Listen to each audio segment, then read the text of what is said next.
جو ہے انسانی معاشرے کا ایک رکن ہے، ایک ستون ہے، اسی طریقے سے عورت بھی ایک اسلامی معاشرے کا عظیم ستون ہے۔ جب تک کہ اسلامی معاشرے کے اندر عورت نہ ہو اس وقت تک کہ معاشرہ مکمل نہیں ہوتا، معاشرے کی تشکیل نہیں ہوتی۔ اور ایک انسان کی تربیت میں جہاں پر باپ کا عظیم کردار ہے، اس سے زیادہ ماں کا اس سے بڑا کردار ہے۔ اسی لیے اسلام نے عورتوں کی تعلیم پر، عورتوں کی تربیت پر بڑا عظیم جو ہے وہ ہمیں لاہ عمل عطا فرمایا ہے، منصوبہ عطا فرمایا ہے۔ اللہ اکبر۔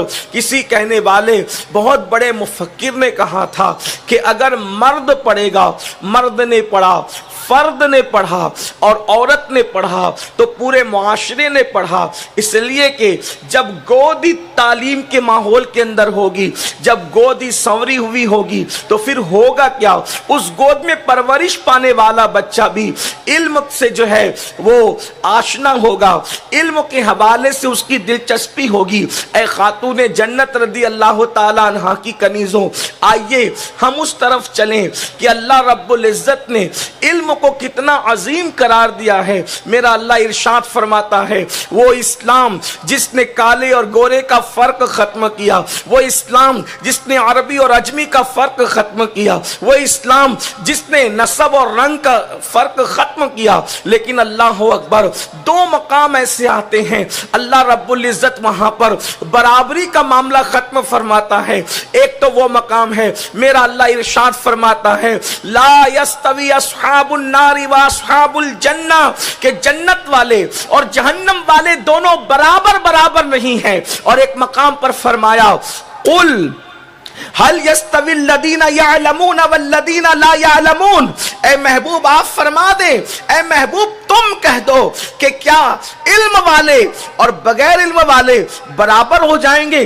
یعنی علم والے اور بغیر علم والے، پڑھے لکھے اور ان پڑھ دونوں کبھی برابر نہیں ہو سکتے۔ اندازہ فرمائیں، حسن نے انسان کو انفرادیت نہیں عطا کی، خالص نسب نے انسان کو انفرادیت نہیں عطا کی، خطے اور قبیلے نے انسان کو انفرادیت نہیں عطا کی، بلکہ انفرادی شان اسلام عطا کر رہا ہے تو علم کی بنیاد پر عطا کر رہا ہے۔ اور اللہ اکبر، علم میں کے حوالے سے مردوں نے جتنی ترقی کی ہے، بعض مقامات تو ایسے آتے ہیں کہ اللہ اکبر، خواتین نے اپنی علمی خدمات کی وجہ سے، اپنے علمی ذوق کی وجہ سے کہیں پر جو ہے وہ مردوں کو پیچھے چھوڑ دیا ہے۔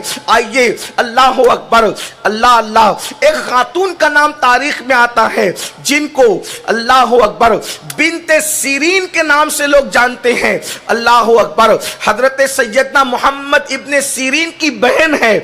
محدثین اور فقہا لکھتے ہیں کہ بنت سیرین کی شان یہ ہے کہ محمد ابن سیرین اور امام حسن بصری جیسے لوگوں سے یہ خاتون علم میں آگے تھی۔ اللہ تبارک و تعالیٰ نے ان کو علم کا اتنا ملکہ عطا فرمایا تھا کہ ایسے عظیم جلیل القدر ہستیوں سے بھی یہ خاتون علمی معاملے میں آگے بڑھ گئی تھی۔ اللہ اکبر، اے خاتون جنت رضی اللہ تعالیٰ عنہ کی کنیزوں، آئیے ذرا دیکھیں علم کے معاملے کے اندر خواتین نے کیا کردار ادا کیا ہے۔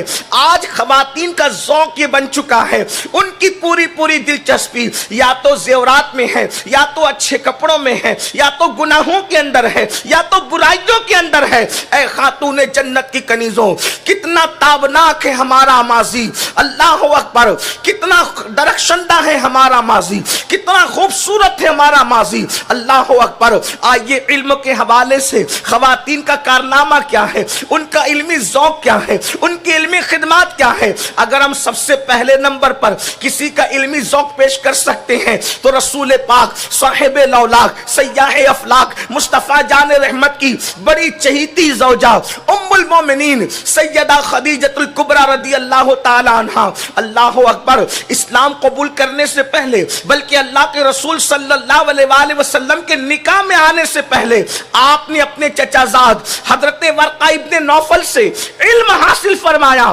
آپ اپنے زمانے کی بڑی عظیم شاعرہ بھی ہیں اور اللہ تبارک و تعالیٰ نے آپ کو بڑا علم بھی عطا کیا تھا. جب پہلی وحی کے نزول کے بعد اللہ کے رسول صلی اللہ علیہ وآلہ وسلم حرا سے اتر کر جب اپنے کاشانہ اقدس کی طرف تشریف لاتے ہیں اور اللہ کے رسول فرماتے ہیں زملونی زملونی, مجھے کمبل اڑاؤ کمبل اڑاؤ, اس وقت اللہ کے رسول صلی اللہ علیہ وآلہ وسلم نے جو فرمایا تھا کہ مجھے اپنی جان کا خطرہ ہے, اس وقت سیدہ خدیجہ جو تسلی آمیز جملے کہنے کے بعد اللہ اکبر جو دلیل پیش فرماتی ہے, آج بھی احادیث کے اندر وہ انمٹ نقوش کے طور پر وہ آج بھی کتابوں کے اندر جگمگاتے نظر آ رہے ہیں. اے خاتون جنت رضی اللہ تعالیٰ عنہ کی کنیزوں, کیا آپ نے نہیں فرمایا تھا کہ آپ صلہ رحمی کرتے ہیں, آپ جو ہے وہ یتیموں کا بوجھ اٹھاتے ہیں, آپ بیواؤں کی خبرگیری کرتے ہیں, آپ مہمان نوازی کرتے ہیں؟ اس طریقے کی یہ جملے کوئی ان پڑھ خاتون تو نہیں کہہ سکتی. اللہ اکبر, یعنی اللہ رب العزت نے آپ کو کیسا علم عطا کیا تھا, کیسی سمجھ عطا کی تھی. اور اس کے بعد جب ام المومنین سیدہ طیبہ طاہرہ عائشہ صدیقہ بنت صدیق کی باری آتی ہے تو یہ وہ مقدس خاتون ہیں جن کو مفتی چار ملت کہا گیا ہے. اللہ اکبر, سیدہ عائشہ صدیقہ رضی اللہ تعالیٰ عنہ جن کے بستر پر قرآن نازل ہوتا ہے, اور اللہ اکبر ان کے بارے میں محدثین اور فقہاء نے لکھا ہے کہ آپ مجتہد صحابیات میں سے تھی, آپ علم کے معاملے میں درجہ اجتہاد کو پہنچی ہوئی تھی. اللہ رب العزت نے کیا علم عطا کیا تھا, اللہ کے رسول صلی اللہ علیہ وآلہ وسلم سے بغیر کسی واسطے کے آپ نے ڈائریکٹ علم حاصل کیا, اور علم حاصل کرنے کے بعد آپ نے 50 سال تک کے امت کی رہنمائی فرمائی. بلکہ علماء فرماتے ہیں نصف دین ام المومنین سیدہ عائشہ صدیقہ سے ملا ہے. اور اس کی تشریح میں کہا گیا اگر اللہ اکبر کمیت کے اعتبار سے نہ صحیح لیکن کیفیت کے اعتبار سے تو نصف دین ام المومنین سیدہ عائشہ صدیقہ رضی اللہ تعالیٰ عنہ کے ذریعے سے ہمیں نصیب ہوا. حضرت سیدنا ابو موسیٰ اشعری رضی اللہ تعالیٰ عنہ ارشاد فرماتے ہیں ایسی کوئی علمی مشکل میں نے نہیں پائی جو ہم مشکل لے کر کے ام المومنین عائشہ صدیقہ کی چوکھٹ پر پہنچے اور انہوں نے اس کو حل نہ فرمایا ہو. ہر مشکل علم کی ہم سیدہ عائشہ کی چوکھٹ پہ حل کر لیا کرتے تھے اور وہ حل مسئلے کو حل فرما دیا کرتی تھی. اندازہ فرمائے جب اوروں کی عورتیں جہالت کی وادیوں میں بھٹک رہی تھی اس وقت میرے رسول کی چہیتی زوجہ محبوب رب العالمین اللہ اکبر مفتی چار ملت کے حوالے سے دنیا کے درمیان متعارف تھی. اللہ اکبر, ہزاروں شاگرد ہیں ام المومنین سیدہ عائشہ صدیقہ کے جو پردے کے پیچھے سے کبھی قرآن مقدس کی تفسیر کے حوالے سے سوال کرتے, آپ اطمینان بخش جواب عطا کرتی. احادیث کے حوالے سے روایت کرنے والے اللہ اکبر فرمایا گیا محدثین لکھتے ہیں تقریباً 299 لوگوں نے ام المومنین سے روایت کیا جس میں سے 65 خواتین ہیں جو اما عائشہ صدیقہ کی شاگردہ ہیں.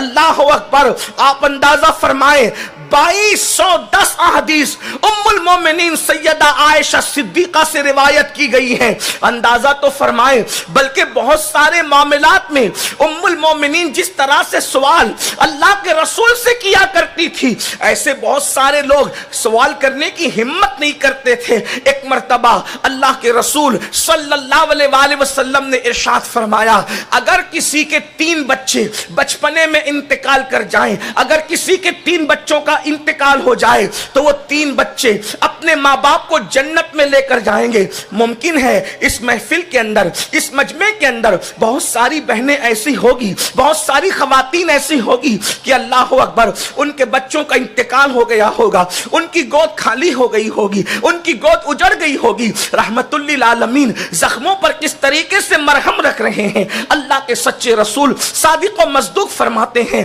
اگر کسی کے 3 بچوں کا انتقال ہو جائے تو وہ 3 ننھے بچے اپنے ماں باپ کو جنت میں لے کر کے جائیں گے. 3 بچوں کی بات آئی, ام المومنین موجود تھی, آپ نے فوراً سوال کیا یا رسول اللہ صلی اللہ علیہ وآلہ وسلم اگر کسی کے 2 ہی بچے انتقال کر جائیں تو اللہ کے حبیب صلی اللہ علیہ وآلہ وسلم نے ارشاد فرمایا عائشہ اگر 2 ہی بچے انتقال کر جائیں تو 2 بچے بھی اپنے ماں باپ کو جنت میں لے کر جائیں گے. اللہ اکبر. اس کے بعد پھر آپ نے عرض کی یا رسول اللہ صلی اللہ علیہ وآلہ وسلم اگر 1 ہی بچہ انتقال کر جائے تو اللہ کے حبیب صلی اللہ علیہ وآلہ وسلم ارشاد فرماتے ہیں عائشہ اگر 1 بچہ بھی انتقال کر جائے تو وہ 1 بچہ بھی اپنے ماں باپ کو جنت میں لے کر جائے گا. قربان جائے ام المومنین سیدہ عائشہ کی بصیرت پر, علمی بصیرت پر.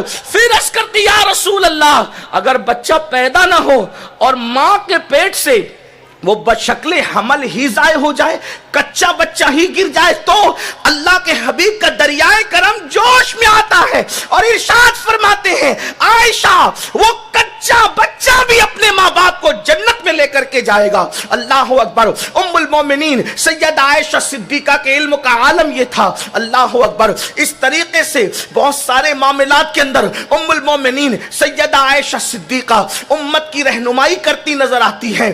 پردے کے پیچھے سے صحابہ تابعین آپ کے پاس آ کر کے علمی استفادہ کیا کرتے تھے اور آپ جو ہے اللہ اکبر سینکڑوں لوگوں کی استاد کی حیثیت سے متعارف تھی اور آپ فتویٰ بھی دیا کرتی تھی اور آپ اجتہاد بھی کیا کرتی تھی.